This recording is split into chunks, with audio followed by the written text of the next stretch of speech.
Hello guys! Welcome to my YouTube channel.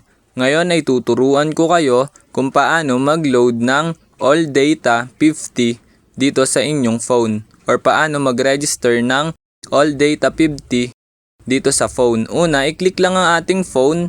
Then ayan, kapag nandito na tayo sa phone, ayan, itatype lang natin dito is *143 hashtag.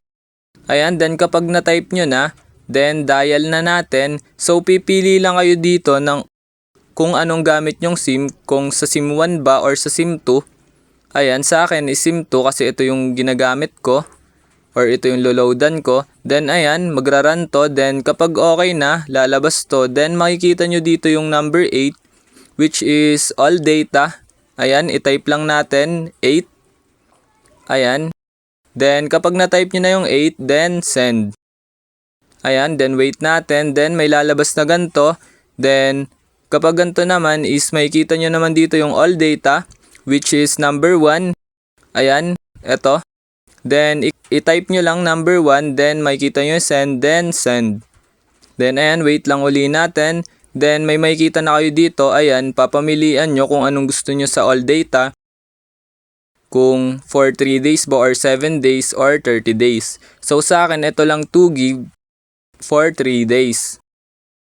Ayan, so itatype ko number 1. Ayan, kasi ito yung number 1, then send. Then ayan, kapag nandito na kayo, ayan sabi, get 2 gig shareable data for 3 days, 50 pesos. So itatype lang natin yung number 1 which is subscribe para ma-confirm. Then ayan, ito, kapag may lumabas na ganito, i-type lang natin dito yung number 1 which is continue. Ayan, type lang natin 1. Then send. Then ayan, wait lang natin. Then ayan, okay na. Sabi, thank you, a text confirmation will be sent shortly.